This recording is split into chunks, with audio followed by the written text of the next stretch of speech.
Al tratar de analizar la cultura guanche, nos encontramos con que al principio y al final fue el silencio.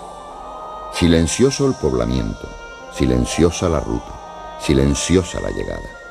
El hombre inaugura su vida en el archipiélago con el silencio y silenciosamente se esparció por la isla y ocupó la tierra. Huellas silenciosas dejó por un lado y otro, testimonios mudos a los que es preciso interrogar. Luis Diego Cuscoy, fundador del Museo Arqueológico de Tenerife.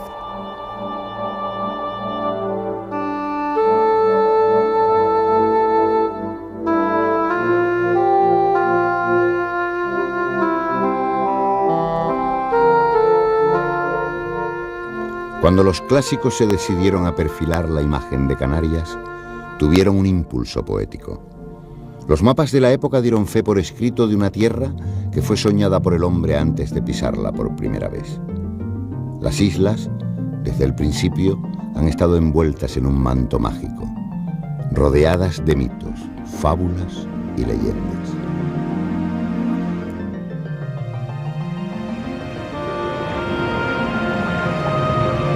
Desde la antigüedad hasta nuestros días ha prevalecido pues esa visión imaginaria del archipiélago. Los poetas de la época rivalizaban en alabanzas para describir las maravillas de un lejano Edén, inspirados en informaciones de navegantes fenicios, griegos, cartagineses y romanos. Los griegos localizaron en estas islas los campos elíseos y la mansión de los bienaventurados, y las bautizaron con el nombre de las afortunadas, etiqueta que ha sobrevivido hasta nuestros días. Homero, Hesiodo, Herodoto, Píndaro, Aristóteles, Diodoro de Sicilia y Plutarco, entre otros autores, cantaron las excelencias de unas islas situadas más allá de las columnas de Hércules, donde los hombres viven dichosamente y jamás hay nieve, ni invierno largo, ni lluvia, sino que el océano manda siempre las brisas del céfiro de sonoro soplo para dar a los hombres más frescura.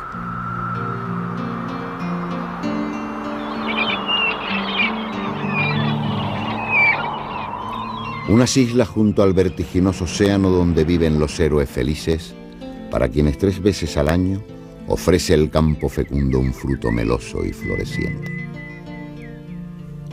Unas islas desiertas pobladas de toda clase de bosques y cruzada de ríos navegables, regadas por manantiales de agua dulce que contribuyen no solo al recreo de sus habitantes, sino también a su salud y fuerza, donde es tanta la felicidad que más parece residencia dichosa de un dios que habitación de los mortales.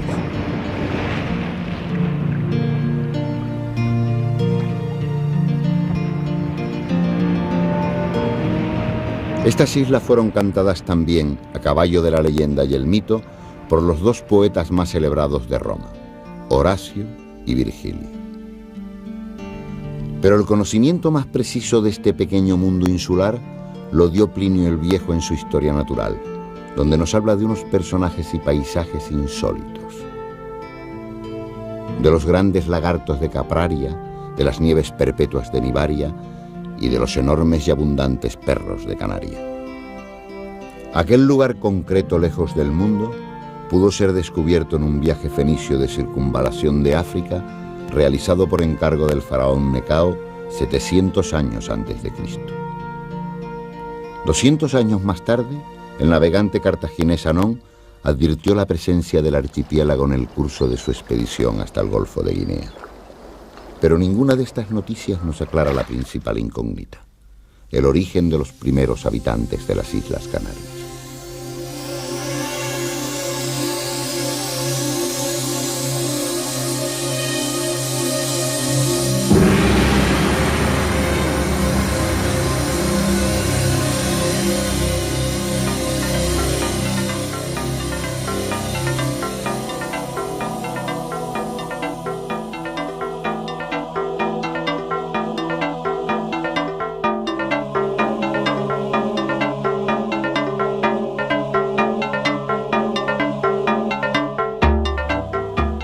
Los guanches.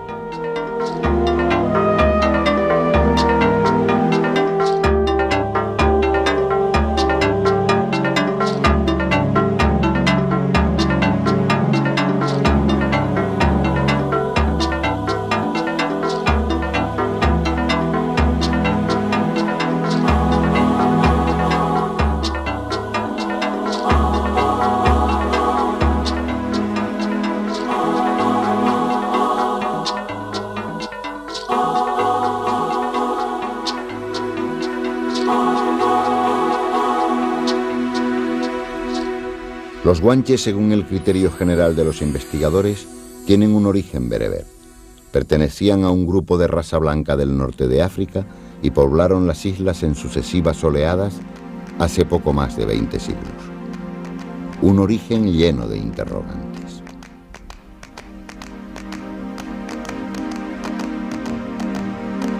¿Eran los guanches un grupo de tribus rebeldes hostiles a la invasión norteafricana del Imperio Romano?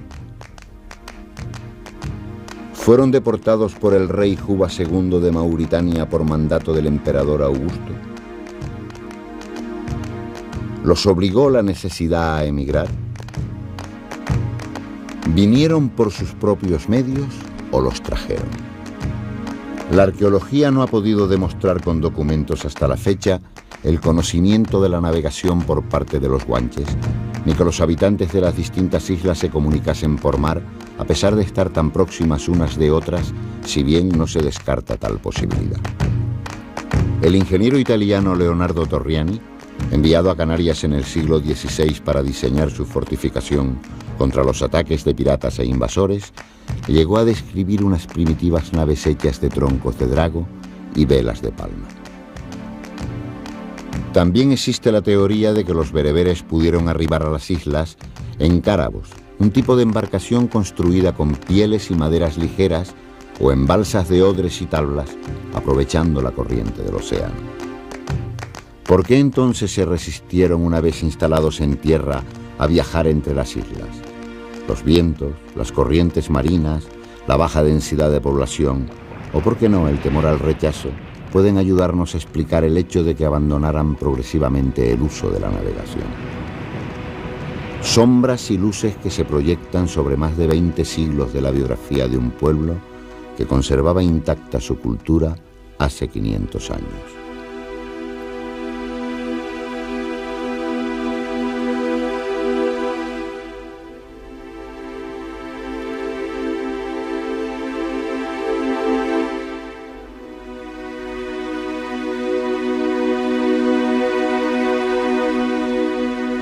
Desde las descripciones históricas de los frailes Alonso de Espinosa y Abreu Galindo, o las del ilustrado José Viera y Clavijo, y las aportaciones de Sabino Berteló, Juan Betancur Alfonso y René Bernot, hasta los estudios de Albert Hutton, Ilse Svidetsky o Luis Diego Cuscoy, la reconstrucción del pasado aborigen ha ido cobrando cuerpo lentamente.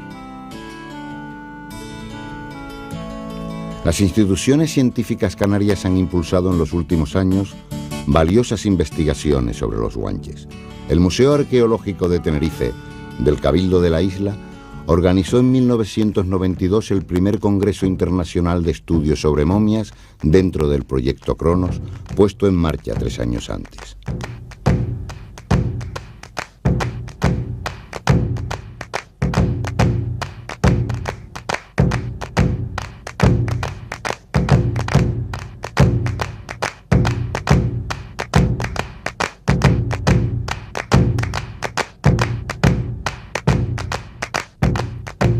Aquel encuentro mundial de científicos en Tenerife, que presidió el profesor norteamericano Arthur Auf der Heide, puso de relieve hasta qué punto es capaz hoy la ciencia, con sus avanzadas técnicas, de ayudar a desvelar los secretos del pueblo guanche. Sí, seguramente. Limpia un poco la parte de arriba. La parte de arriba. Aquí. Sí, por ahí, por ahí. ¿Ese tú has terminado por ella? Y está todo limpio. 7, 5.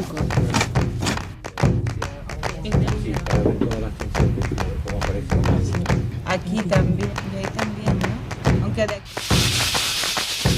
En general, los investigadores, ante el reto de desentrañar el origen de los guanches, se han ido alejando de la visión romántica de unos navegantes bereberes desesperados que llegaron a las islas por obligación o por miedo. La nueva línea de estudio bebe como principal fuente de la arqueología científica. Concretamente, los trabajos del Museo Arqueológico de Tenerife conducen a la hipótesis de que los guanches fueron trasladados a este archipiélago desde el norte de África en una operación consciente de colonización que fue iniciada por pueblos navegantes del Mediterráneo. El director de este museo, Rafael González Antón, defiende que los guanches de Tenerife fueron probablemente traídos a las islas por los fenicios o los púnicos para fundar factorías dedicadas a la pesca y a la elaboración del garum, una especie de salsa elaborada con tripas de pescado, principalmente túnidos abundantes en las aguas del archipiélago canario, que constituía un alimento indispensable en la dieta alimenticia de la población mediterránea. No se descarta que aquellos colonos fueran luego abandonados a su suerte. Un reciente hallazgo arqueológico ha centrado toda la atención. En 1992 era encontrada en la comarca de Daute, en Tenerife, una pequeña piedra con forma de pez de 28 centímetros de largo y con un escueto mensaje de 3 signos grabados en escritura lírico-bereber. Investigadores del Museo Arqueológico de Tenerife y de las universidades de La Laguna y de Alcalá de Henares se encargaron de explorar el lugar del descubrimiento, que fue identificado como un yacimiento ritual formado por 4 círculos y un escondrijo, alineados en dirección al volcán Teide.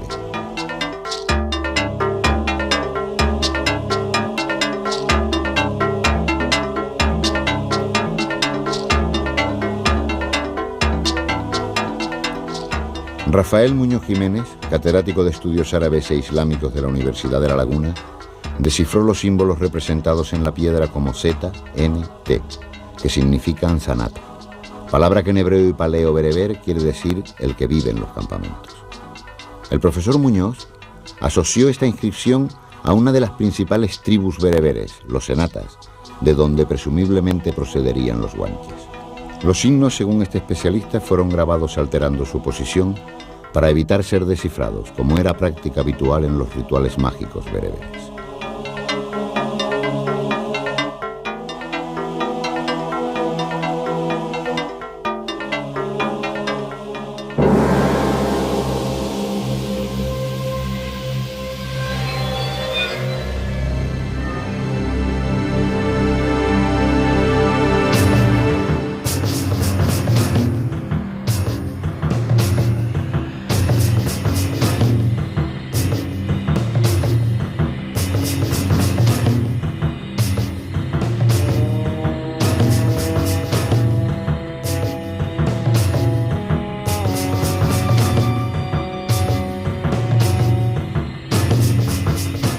El guanche era el aborigen de la isla de Tenerife, si bien esta misma denominación se aplicó con el paso del tiempo a todos los habitantes prehispánicos del archipiélago.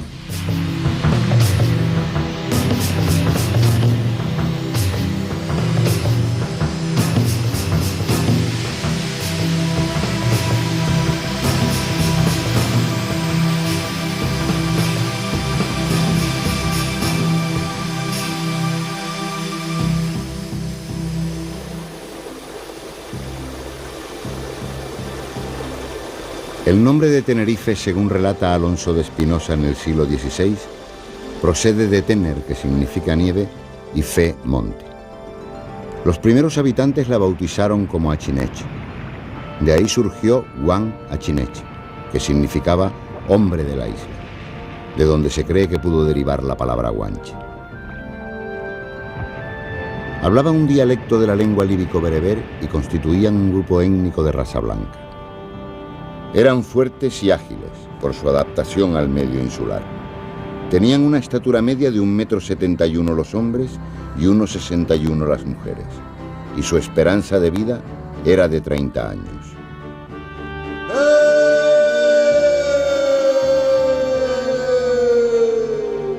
Vivían por lo general en poblados de cuevas situados junto a los barrancos.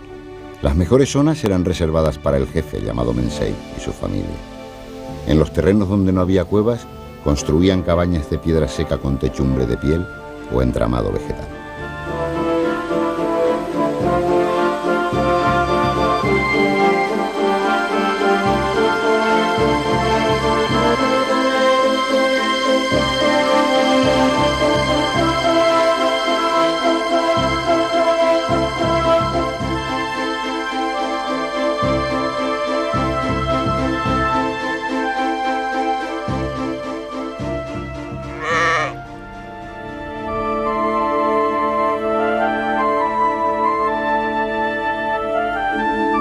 Su cultura era eminentemente pastoril. El ganado de los guanches se componía de cabras, ovejas de pelo corto y cerdos.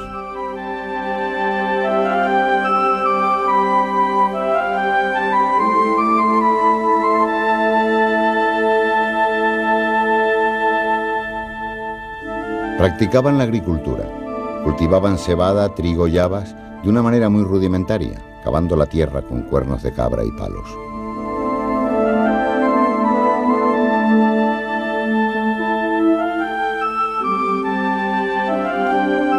Su alimento principal era el gofio, que elaboraban moliendo el grano tostado.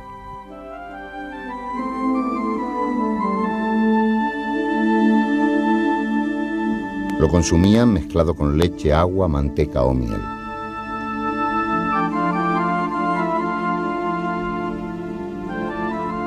Recolectaban frutos silvestres y plantas de utilidad terapéutica como el mocán, del que hacían un jarabe dulce y espeso llamado chaserquén, útil como remedio contra los trastornos intestinales. También conocían las propiedades medicinales de la sangre de drago y la leche de tabaiba.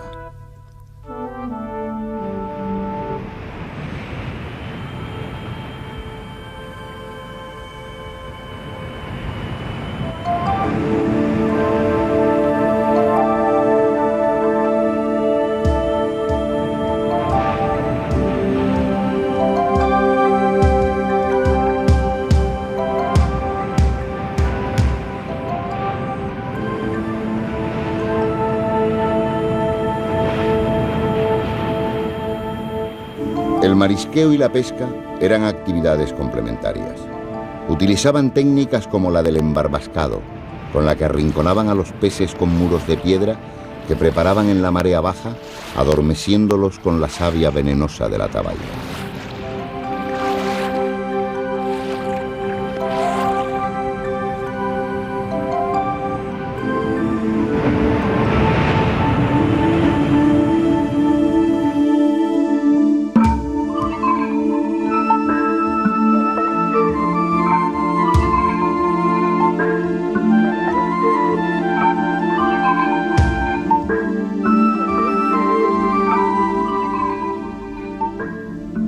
Fabricaban cerámica a mano con ayuda de callaos, palos, huesos o conchas de lapas.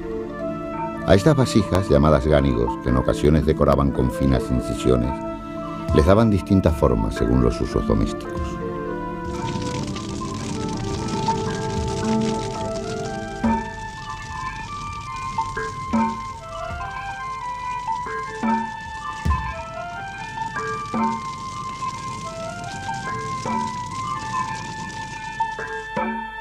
Los guanches, por razones climatológicas, vivían prácticamente desnudos o vestían trajes de piel de cabra y oveja, finamente gamuzados y decorados con tintes e incisiones. Cosían con punzones y agujas de hueso o espina de pescado y a modo de hilo empleaban tiras de cuero, tendones y tripas.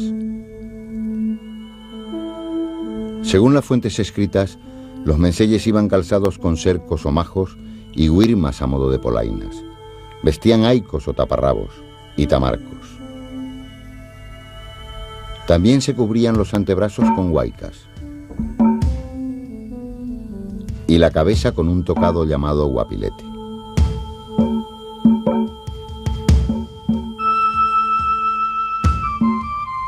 Lucían además diademas, brazaletes y sobre todo collares fabricados con conchas y cuentas de hueso y barro. Estos últimos siempre presentes en la vida y en la muerte, tal vez con la doble función de amuleto mágico y ornamento.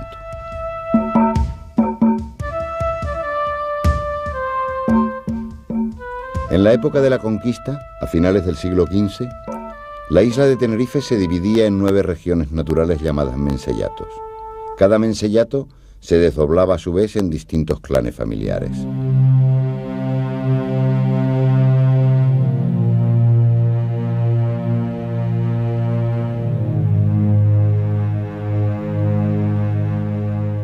El menseyo ostentaba la máxima autoridad dentro de su territorio, siendo su distintivo la ñepa, o bastón de mando.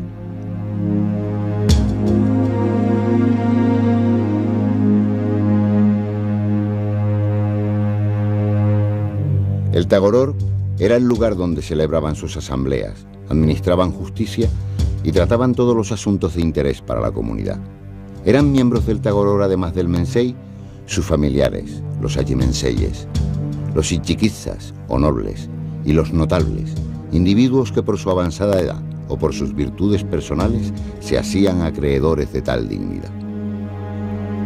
En el acto de su nombramiento ante el Tagoror, el heredero del título de Mensei besaba el hueso del antecesor más antiguo de su linaje y juraba: Agoñe Yacorón, Ñaxajaña, Chacoñamet. Juro por el hueso de aquel día en que te hiciste grande, quedando así legitimada la sucesión.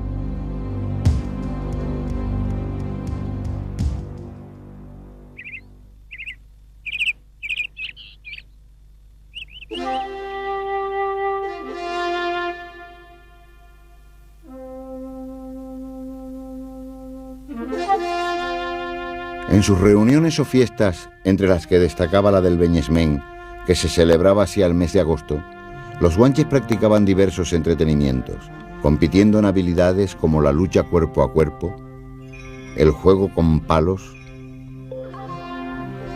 y la esquiva de piedras.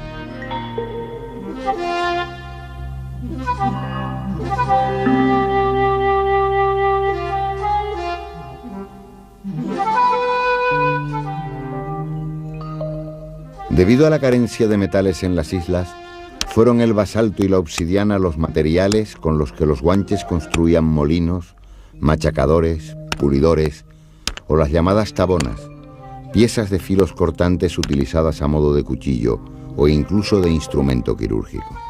Sus principales armas consistían en piedras que manejaban con gran eficacia. Se valían de dardos y jabalinas, llamados banot, que eran afilados con tabonas y endurecidos al fuego.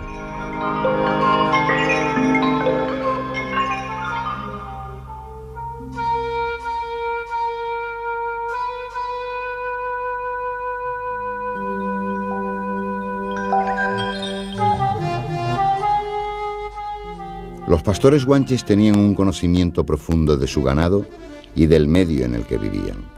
De este modo, garantizaban la reproducción, el agua y los pastos.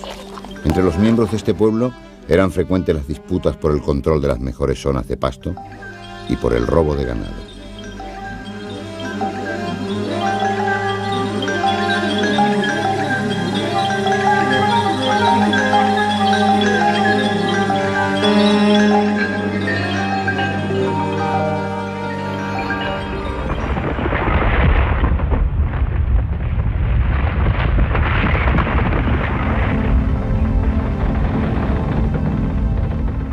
Los guanches profesaban una religión animista.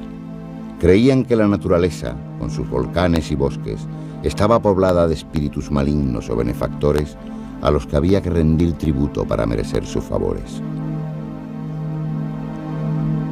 Estas creencias eran transmitidas por vía oral entre los miembros de la comunidad.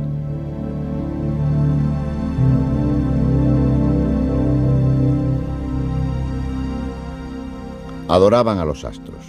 El sol, a Chamán o a Corán, era para ellos el ser supremo, sustentador del cielo y de la tierra, mientras que el genio del mal, Guayota, habitaba en el gigantesco volcán Echeide.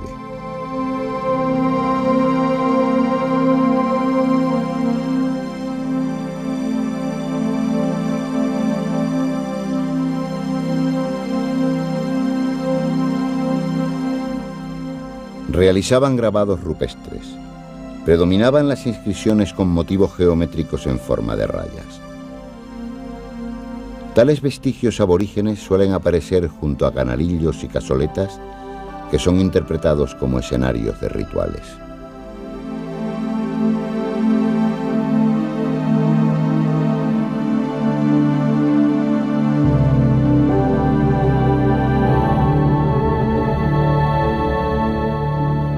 Las ofrendas a las divinidades eran oficiadas por un santón o guañameñe, individuo muy respetado porque adivinaba el futuro.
Los guanches invocaban la llegada de la lluvia para que el agua corriera por los barrancos y laderas. Así se aseguraban los mejores pastos para el ganado, base de su alimentación.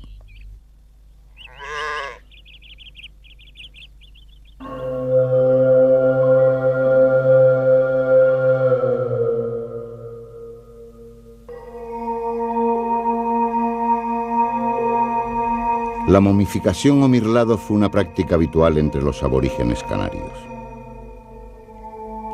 Existía el oficio de momificador. Lo desempeñaban individuos aislados del resto de la comunidad que poseían los secretos del embalsamamiento. Era una labor realizada por hombres o mujeres dependiendo del sexo del fallecido.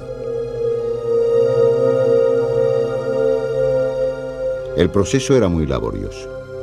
El cadáver, al que llamaban saxo, debía ser lavado repetidas veces y puesto a secar al sol y al humo de la hoguera.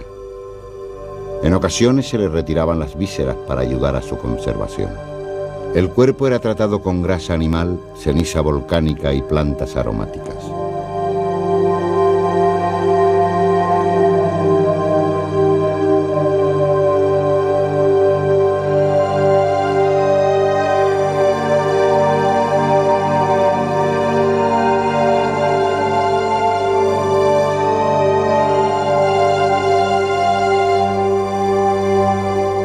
Al cabo de unos días, el fallecido era recubierto con ceniza, pinocha y picón.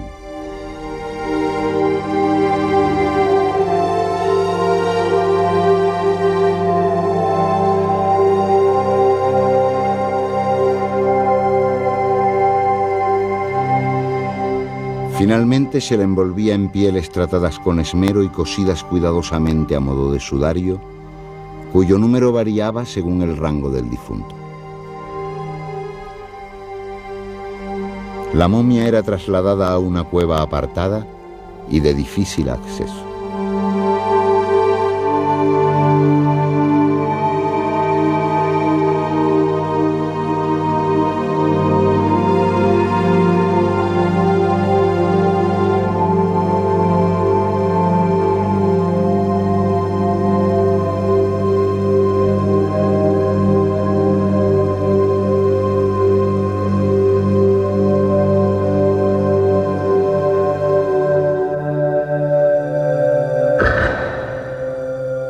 Cuando moría el Mensei, según los relatos de navegantes portugueses, sus guerreros más fieles se arrojaban al vacío desde lo alto de un acantilado para acompañarle en la otra vida.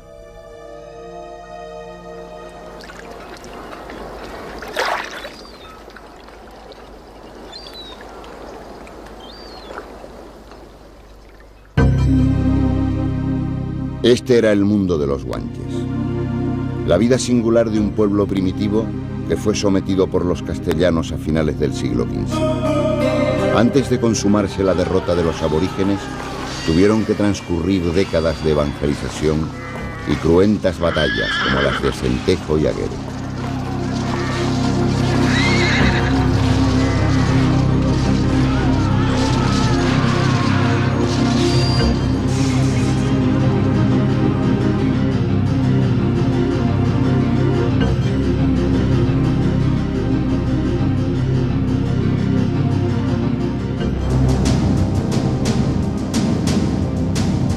La conquista de las islas, iniciada en Lanzarote en 1402 por mercenarios europeos al mando de Jean de Betancourt, culminó con la incorporación de Tenerife a la corona de Castilla en 1496. Las tierras fueron repartidas por el capitán vencedor, Alonso Fernández de Lugo, entre sus oficiales, la tropa y quienes habían financiado la operación militar.